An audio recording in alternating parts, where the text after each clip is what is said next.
اللہ تعالیٰ نے ہم سب پر جتنی نعمتیں نازل فرمائی ہیں اور جن نعمتوں سے ہمیں نوازا ہے، اگر ہم غور کریں تو ایمان کے بعد سب سے بڑی نعمت اس ایمان کی بقا کے لیے جو رب کریم نے عطا کی ہے وہ قرآن عظیم۔ قرآن عظیم یہ اللہ کا کلام ہے جو ان بچوں نے اپنے سینوں میں محفوظ کیا ہے۔ بچوں کا قرآن کریم کو حفظ کرنا اور اپنے سینوں میں لفظ بلفظ حرف بحرف یاد کر لینا، یہی قرآن کریم کا بہت بڑا معجزہ ہے۔ قرآن کے علاوہ کوئی اور کتاب کوئی اس طرح یاد کر کے دکھا دے۔ پوری دنیا میں جتنے بھی مذاہب ہیں، ہم کسی کی توہین نہیں کر رہے ہیں، لیکن ہمیں اپنے مذہب پر یہ فخر ہے اور اللہ کا شکر ادا کرتے ہیں کہ جس مذہب کو ہم ماننے والے ہیں اور اس مذہب کی جو کتاب ہے، یہ ہمارا دعویٰ بھی ہے اور یہ سچائی بھی ہے کہ خالصتاً اس پوری روئے زمین پر آج اگر کوئی کتاب آسمانی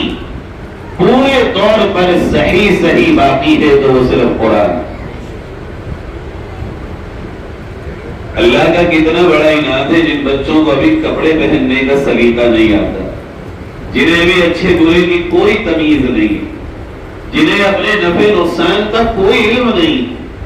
لیکن پروردگار عالم انہیں اپنی یہ کتاب اس انداز میں ان کے دلوں پہ نوٹ کرا دیتا ہے، ایسا لگتا ہے جیسے کمپیوٹر کا کوئی بٹن ہو، دبائیے اور وہ چالو ہو جائے۔ ان کے سامنے کوئی آیت پڑھیے اور یہ چالو ہو جاتے ہیں۔ پھر ہر وہ بندہ جو خود قرآن کو حفظ کرنا چاہے یا وہ بندہ جو قرآن کو حفظ کرانا چاہے،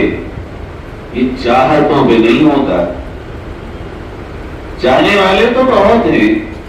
بہت سے بھائیوں نے چاہا ہوگا ہم حافظ بن جائیں، بہت سے بھائیوں نے چاہا ہوگا اپنی اولاد کو بنا دے، مگر سب کے چاہنے پہ کہ سب حافظ قرآن بن گئے، سب کی اولادیں بن گئی۔ ایک استاد کے پاس نہ جانے کتنے بچے آئے ہوں گے پڑھنے کے لیے،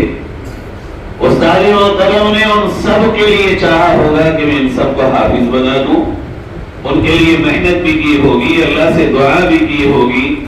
کوششیں بھی کی ہوں گی، مگر کہ ایک استاد کے پاس کلاس میں جتنے بچے آتے ہیں وہ سب حافظ بن جاتے ہیں؟ نہیں بنتے۔ حافظ قرآن صرف وہی بنتا ہے جسے اللہ رب العزت چن لیتا ہے۔ یہ حفظ کلام پاک بندوں کی فقط اور صرف چاہتوں میں نہیں ہوتا، یہ اللہ تعالیٰ ہزاروں سینوں میں سے کسی ایک سینے کو چنتا ہے اپنی کتاب کی حفاظت کے لیے اور اپنی کتاب کو اس کے سینے میں منتقل کرنے کے لیے۔ اس دنیا سے بھی بننے سے 1000 برس پہلے اللہ رب العزت نے اپنی زبان مبارک سے جو بھی اس کی زبان ہو اور جیسی بھی ہو اس کی شان کے مطابق وہ زبان سے آنکھ ناک کان اور جسم سے پاک ہے۔ اللہ رب العزت مکان سے بھی پاک ہے، وہ ہر اس چیز سے پاک ہے جس میں مخلوق کی شبیہ آتی ہو، لیکن اللہ نے جیسے بھی اپنی شان کے مطابق تلاوت کی۔ فرمایا حدیث پاک میں کہ دنیا کے 1000 برس بننے سے پہلے اللہ تعالیٰ نے سورہ یاسین اور سورہ طٰہٰ کو خود تلاوت کیا۔ یہ کون سا قرآن ہے جس کو اللہ نے از خود تلاوت کیا اور دنیا کے بننے سے 1000 برس پہلے، ہزاروں برس پہلے جب اللہ نے سورہ طٰہٰ اور یاسین کو پڑھا تو فرشتوں نے جب سنا تو مچل اٹھے اور ان کی زبانوں پہ چند جملے جاری ہوئے جو اس حوالے سے اس موقع پر میں آپ کو سناؤں۔ انہوں نے کہا توبہ، مبارک ہوں وہ لوگ کہ جن کے لیے اللہ نے اس کلام کو محفوظ کیا ہے اور جن پر یہ کلام نازل ہوگا،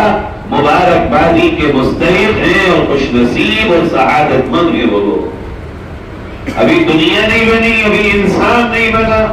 ابھی زمین پر انسان کا کوئی وجود نہیں آیا، اس وقت اللہ رب العزت نے جب قرآن کی تلاوت کی ہے تو فرشتے ان بچوں کو گویا مبارکباد اس وقت دے رہے تھے۔ یہ بھی اس مبارکبادی کے مستحق۔ دوسری بات ان فرشتوں نے کہی مبارک ہو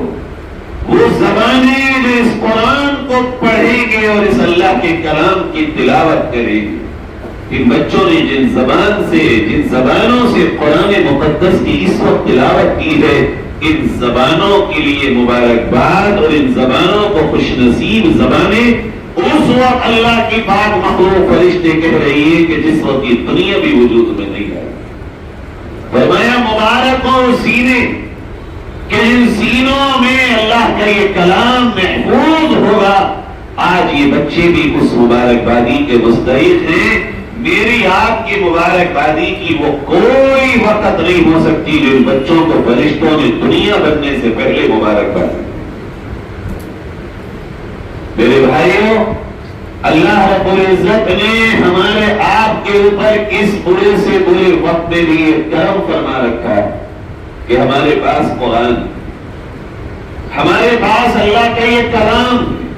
اور اس کلام کو پڑھنے والے اتنی بڑی تعداد میں ہمارے پاس موجود ہیں کہ ہمیں یقین کامل ہے کہ دنیا مٹاتے مٹاتے مٹاتے مٹاتے یہ دنیا مٹ جائے گی، مگر اللہ کا کلام اس دنیا سے کبھی نہیں مٹے گا۔ کیسے مٹ سکتا ہے؟ جو قوم اپنے بچوں کو، نونہالوں کو، اپنے جگر کے ٹکڑوں کو پیسہ کمانے کے بجائے اللہ کے کلام پہ لگاتی ہو، صبح شام ان سے قرآن پڑھواتی ہو، اور جس قوم کے افراد قرآن کریم کو پڑھوانے پہ فخر محسوس کرتے ہو، ہمارا یقین ہے نہ یہ قوم مٹے گی، نہ یہ قرآن مٹے گا، نہ یہ دین مٹے گا انشاءاللہ۔ حالات کب نہیں آئے ہیں اور کب نہیں آتے ہیں، اور کون سا ایسا زمانہ رہا جس میں حالات امت پہ نہ آئے ہوں۔ حضرت عثمان غنی رضی اللہ تعالی عنہ کی شہادت کے بعد سے لے کر آج تک یہ امت حالات میں ہے، اور حضرت عیسیٰ کے زمین پہ آنے تک یہ امت حالات میں رہے گی۔ انہی حالات میں ہمیں آپ کو جینا پڑے گا۔ کبھی کے دن بڑھے، کبھی کی راتیں بڑھی، یہ چلتا رہے گا۔ کبھی لگے گا بہت اچھے ہو گئے اور کبھی لگے گا کہ بہت پریشانیاں آ گئی، مگر حالات سے کبھی نہ نکلی ہے یہ امت، نہ عیسیٰ علیہ السلام کے آنے تک نکل پائے گی۔ امتحانات آئیں گے،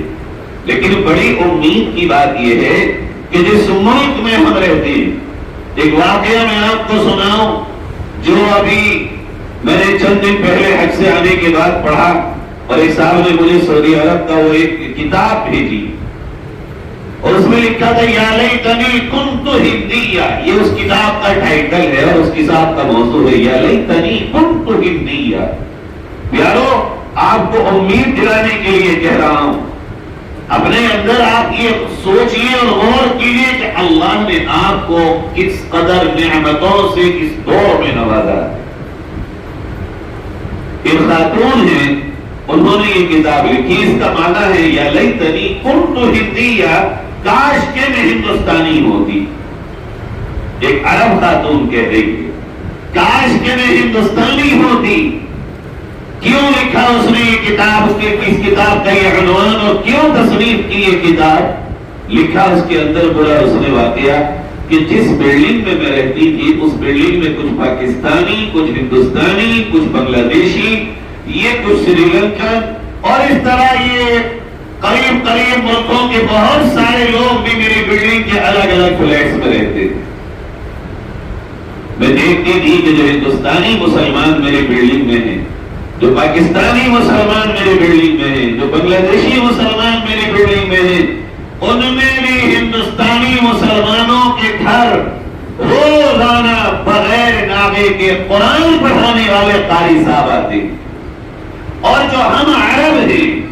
اور جو ہم یو کے اور یو ایس کے لوگ ہیں، ہمارے یہاں ان کے یہاں روزانہ سکھانے والے ڈانسر آتے ہیں، روزانہ پیانو یہ کسی اور دیگر آلات سکھانے والے لوگ آتے ہیں، ان کے یہاں کوئی قرآن سکھانے والا نہیں آتا، اور ان کے بچے حافظ قرآن بن رہے ہیں کہ جب میرا بیٹا تھوڑا سا بڑا ہوا تو وہ بھی اسی سوسائٹی میں تھا، کہتی ایک دن میرا دل مچلا اور ان ہندوستانیوں کے بچوں کو دیکھ کے میرے اندر سے شوق اٹھا کہ کاش کہ میں بھی اپنے بچے کو حافظ قرآن بناؤں، اور میں نے اپنے بیٹے کو بٹھایا، اور بٹھانے کے بعد بہت ہی اہتمام اور بہت ہی سسٹم کے ساتھ، بہت عزت و احترام کے ساتھ اپنے بچے سے کہا بیٹے میری ایک دلی خواہش ہے اگر تم پورا کر سکتے۔ اس نے پوچھا ممی کیا ہے؟ کہ بیٹے میرا جی چاہتا ہے کہ تم حافظ قرآن بن جاؤ۔ کہتی ہے برجستہ بغیر کسی تاخیر کے وہ بچہ مجھ سے فوراً یہ کہتا ہے کہ امی میں تو ہندوستانی نہیں ہوں۔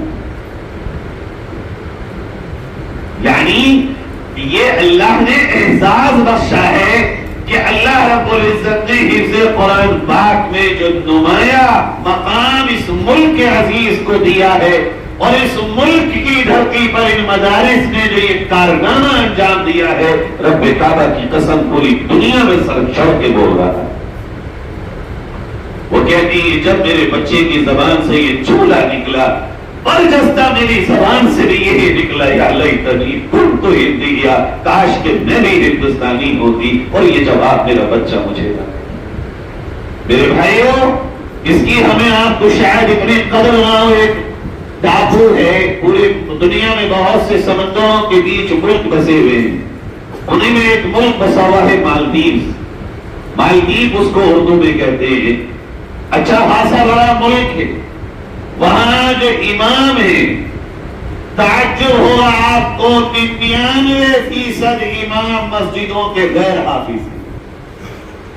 ہر سال وہاں کی حکومت ہندوستان سے تراویح میں قرآن سنانے کے لیے حافظوں کو لے کر جاتی ہے،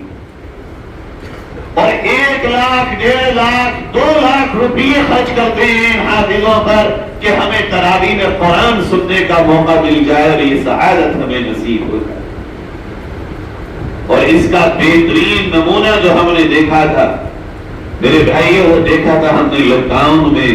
وہ ماں باپ اپنے سینے چوڑے کیے ہوئے تھے جن کے گھروں میں حافظ تھے، اور رمضان آیا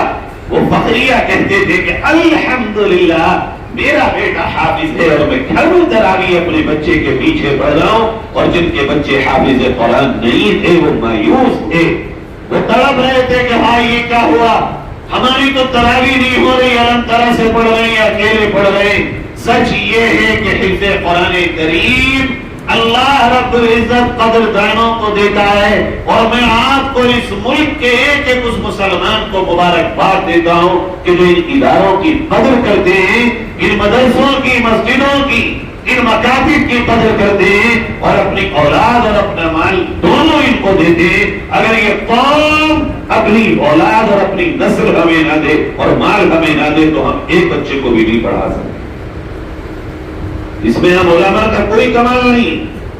آپ قوم ہمارے ساتھ کھڑی ہے، اس ملک کا مسلمان ہمارے ساتھ کھڑا ہے، اس ملک کی قوم کی بڑی تعداد ہمارے ساتھ شانہ بشانہ کھڑی ہے،